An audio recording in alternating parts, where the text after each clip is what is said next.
હવે વિદ્યાર્થી મિત્રો, આપણે સ્વાધ્યાયનો આજે એક્ઝામ્પલ જોવાના છે 5.20, જેને આપણે રકમ વાંચીએ.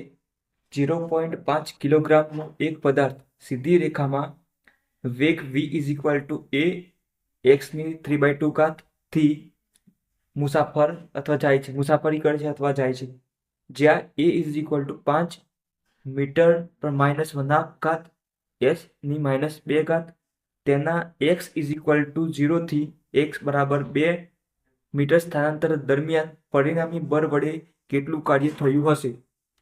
તમે અહીંયા જુઓ તો તમને કાર્ય કરવાનું આપેલું છે. તો આપણે કાર્ય એટલે શું થાય? બળ ગુણ્યા સ્થાનાંતર થાય. બળ ગુણ્યા સ્થાનાંતર. પણ સ્થાનાંતરમાં અહીંયા તમે લિમિટ આપેલી છે. જુઓ, x બરાબર 0 થી x બરાબર 2 મીટર, આટલું સ્થાનાંતર. તો આ ચલ વડે, જ્યારે આવી લિમિટ આપેલી હોય ત્યારે ચલ બળ વડે થતું કાર્ય થયું હોય, અચળ બળ વડે ના. તો અહીંયા તમે જે ડેટા આપેલું છે એ સૌથી પહેલા લખી લો. તો ડેટામાં શું આપેલું છે? એમ આપેલું છે. એમ બરાબર 0.5 kg. ત્યાર પછી વીની કિંમત આપેલી છે. વી ઇઝ ઇક્વલ ટુ એ એક્સની 3/2. ત્યાર પછી એની કિંમત આપેલી છે 5 મીટરની -1/2 અને સેકન્ડની -1. હવે એક્સની લિમિટ આપેલી છે. એક્સ બરાબર 0 થી 2 મીટર, આટલું આપેલું છે. હવે તમારે અહીંયા કુલ કાર્ય શોધવાનું છે. પણ અહીંયા લિમિટ હોય એટલે સૂક્ષ્મ કાર્ય થતું જયું હોય તો આપણે સંકલન કરવું પડે. હવે સૂક્ષ્મ કાર્ય કરવા માટે તો અહીંયા આપણે સૂક્ષ્મ કાર્ય લખીએ. સૂક્ષ્મ કાર્ય DW ઇઝ ઇક્વલ ટુ બળ ગુણ્યા સ્થાનાંતર F ઇન્ટુ dx. હવે dx ની લિમિટ આવવાની છે. અહીંયા જુઓ તો અહીંયા dx ની લિમિટ આવે છે એટલે x વાળું પદ તો હોવું જ જોઈએ અંદર.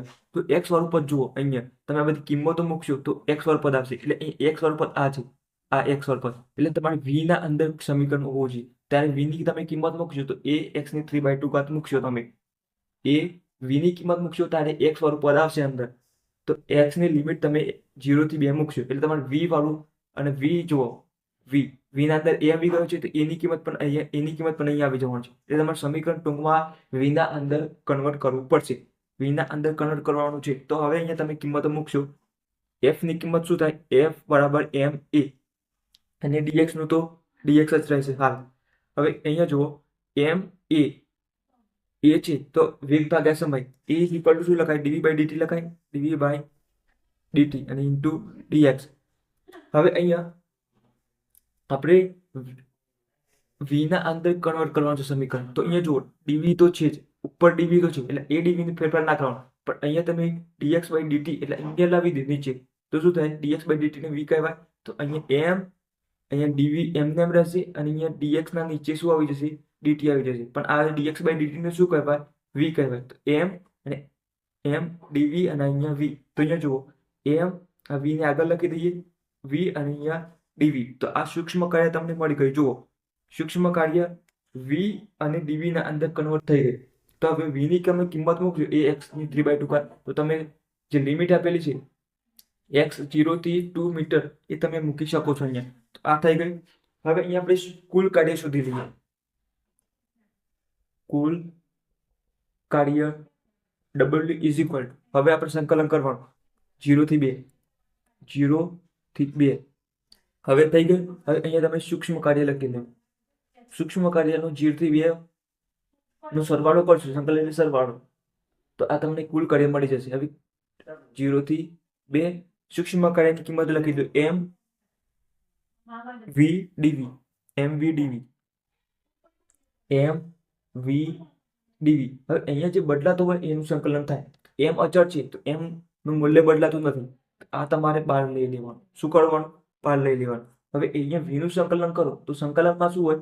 અહીંયા એક ઘાત હોય તો જે ઘાત હોય એમાં એક ઉમેરવાનું. તો અહીંયા એક ઘાત છે એમાં એક ઉમેરો એટલે શું થઈ જાય? 2 થઈ જાય. અને જે 2 ઘાત નવી થઈ એ તમારે છેદમાં લખી લેવાની. આ તમારું સંકલન થઈ ગયું. આ થઈ ગયું. હવે જે લિમિટ હોય અહીંયા મૂકી દેવાની, 0 થી 2. આ થઈ ગયું. હવે આ જે છેદમાં 2 છે આપણે બહાર લઈ લઈએ. 4 m/2. હવે શું વધ્યું? અંદર v² વધે. શું વધ્યું? v². પણ v² ની કિંમત જો અહીંયા શું છે? v ની કિંમત, ખાલી v ની કિંમત. અહીંયા તમારે આ રીતના v² વધ્યા છે એ 2 થી 0 અહીં v સ્ક્વેર, v ની અંદર કિંમત મૂકવાની છે. તો અહીંયા આપણે m/2. હવે v ની કિંમત શું છે? a x ની 3/2, a x ની 3/2. હજી આનો વર્ગ શું છે? અહીંયા જો વર્ગ છે, તો વર્ગ કરવાનો છે. શું કરવાનો છે? વર્ગ કરવાનો છે. અહીંયા વર્ગ કરી દઈએ. વર્ગ અહીંયા લિમિટ બાકી છે હજી મૂકવાની 0 થી 2. હવે m/2 તો એમને જ રહેશે. હવે અહીંયા જુઓ, અહીંયા વર્ગ છે તો અહીંયા વર્ગ કરવાનો, a નો વર્ગ, આ બંને પદનો અલગ અલગ કરવાનો. તો a નો વર્ગ, હવે અહીંયા x ની 3/2 છે, અહીંયા x ની 3/2 અને એનો વર્ગ છે. તો અહીંયા કેવું, અહીંયા કઈ રીતે થાય? તો અહીંયા x પર 3/2 ઘાત, અહીંયા ગુણાકારમાં 2 આવી જાય. તો ઉપર નીચે 2 ઉડી જાય તો શું વધે? x ની 3/2 ઘાત. તો અહીંયા સીધા આપણે લખી લઈશું x ની 3/3 ઘાત, x ની 3 ઘાત. તો આ થઈ ગયું 0 થી 2 લિમિટ. હવે એની કિંમત જુઓ, એની કિંમત પણ આપેલી છે તો મૂકી દેવાની. પછી મૂકીએ છીએ, પહેલા આપણે સાદુરૂપ પાડી દઈએ. એનું મૂલ્ય બદલાવાનું નથી. અહીંયા જોજો પણ એનું મૂલ્ય 5 આપેલું છે એટલે એ બદલાવાનું નથી. આ મૂકી દેવું હોય તો મૂકી દઈએ છે. અહીંયા જુઓ m/2, અહીંયા 5 છે, 5 નો વર્ગ કરવાનો છે. એની જગ્યાએ આપણે શું કરી 12 લઈ લઈશું. આપણે ખબર છે લિમિટ શું આપેલી છે? x ની અંદર લિમિટ આપેલી છે. x ના અંદર લિમિટ આપેલી હોય તો એટલું જ બદલાવાનું છે, આટલું જ. તો એ સિવાયનું બાકીનું પદ અચળ હોય તો આ 12 લઈ લીધું. x ની 3, 0 થી 2 લિમિટ. આ થઈ ગયું. હવે આ બદલાવાનું છે, એના અંદર કિંમત મૂકો. x ની જગ્યાએ 2 મૂકવાના, માઇનસ x ની જગ્યાએ 0 મૂકીને ઘન કરવાનું. અહીંયા m/2 a ની 2 ઘાત. હવે x ની જગ્યાએ લિમિટ મૂકવાની છે તો પહેલા 2 મૂકવાની x ની જગ્યાએ, તો 2 નું ઘન, માઇનસ પછી x ની જગ્યાએ 0 મૂકવાનું, તો 0 નો ઘન. આ થઈ ગયું. હવે આ તો પદ શું થયું? 0 નો ઘન 0 થવાનું એટલે આ ભાગ આવવાનો નથી. 2 નો ઘન કેટલો આવવાનો? 8. તો m/2 a સ્ક્વેર અને 2 નો ઘન 8. આ થઈ ગયું. તો 2 4 8, 4 મળી ગયા. તો અહીંયા શું આવશે? 4. એમને રવા દેવું હોય તો એમને પણ રવા દઈએ આપણે. ડાયરેક્ટ જુઓ, અહીંયા 8 આવે, અહીંયા 8, અહીંયા છેદમાં 2 છે. તો એમને રવા દેવું હોય તો પણ હવે ડાયરેક્ટ કિંમતો મૂકી દઈએ. તો કિંમતો મૂકીએ તો શું થાય? કુલ કરીએ w = m/2 a square into 8. આ થઈ ગયું. એમની કિંમત કેટલી છે? તો આ 1/2 છે, એને આગળ લખી દઈએ. 1/2 એમની કિંમત લખી, અહીંયા રીતના પણ તમે લખી શકો છો. 1/2 એમની કિંમત કેટલી આપેલી છે? 0.5. 0.5 એની કિંમત કેટલી છે? 5. તો 5 નો વર્ગ અને ગુણ્યા 8. હવે તમે ડાયરેક્ટ સાદુરૂપ આપો છો પણ હવે તમારી ઉડાડવા હોય તો ઉડાડી શકો છો, ના ઉડાડવા હોય તો પણ ચાલશે. તો અહીંયા જો 5 નો વર્ગ કરી દેવાનો. 5 ગુણ્યા 5 25 આવવાના છે. 25 આવી ગયા. 25 ગુણ્યા 8 તો ગુણ્યા 8 કરી દીધે. 25 ગુણ્યા 8 કરી દીધે. 0.5 ગુણ્યા તો 0.5 કરી દીધે. હવે બરાબર કરી ભાગ્યા 2 કરવાના છે. જો ભાગાકાર 2 છે તો 1 આપશે, 1 ગુણ્યા 1 કરવાના છેદમાં છે એટલે 2 ભાગ્યા 2 તો ભાગ્યા 2 કરી દેવા. તો કેટલા આવે? 50. તો અહીંયા તમારું કુલ કાર્ય કેટલું આવ્યું? 50 જૂલ જેટલું કાર્ય કર્યું હશે. કેટલું કાર્ય કર્યું હશે? 50 જૂલ જેટલું કાર્ય કર્યું હશે.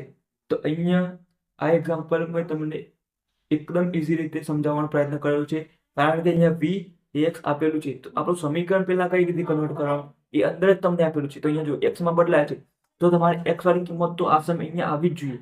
તમે શાની કિંમત મૂકશો તો અંદર x અંદર કન્વર્ટ થશે. તો અહીંયા જો v ની કિંમત મૂકશો તો v ના અંદર x આપેલું છે, તો v ની કિંમત મૂકશો ત્યારે x નું સમીકરણ આવશે. તો અહીંયા x માટે તમારે v વાળું સમીકરણ બનાવવું પડશે. તો આપણે v વાળું બનાવી દીધી. v વાળું સમીકરણ બનાવી દેવાનું, જે બદલાતો એનું સંકલન કરવાનું મૂકીને, તો અહીંયા તમારે જવાબ મળી રહેશે. તો વિદ્યાર્થી મિત્રો તેના અંદર જરૂરથી સબસ્ક્રાઇબ કરી લેજો. સબસ્ક્રાઇબ કરો એટલે બાજુમાં બેલ આઇકન એટલે ઘંટડી આપેલી છે, એના પર ક્લિક કરશો એટલે ઓલ સિલેક્ટ કરી થઈ જશે. અને તમે વિડીયોની લાઈન જોવા માટે પ્લેલિસ્ટમાં જઈને ચેક કરી શકો છો. પ્લેલિસ્ટમાં તમને દરેક ચેપ્ટરના રીતના ફોલ્ડર જોવા મળશે. એના પર ક્લિક કરશો એટલે એ ચેપ્ટરના વિડીયો લાઈન જોવા મળશે. અને મટીરિયલ માટે તમે ટેલિગ્રામ ચેનલમાં જરૂરથી જોઈન થઈ જજો.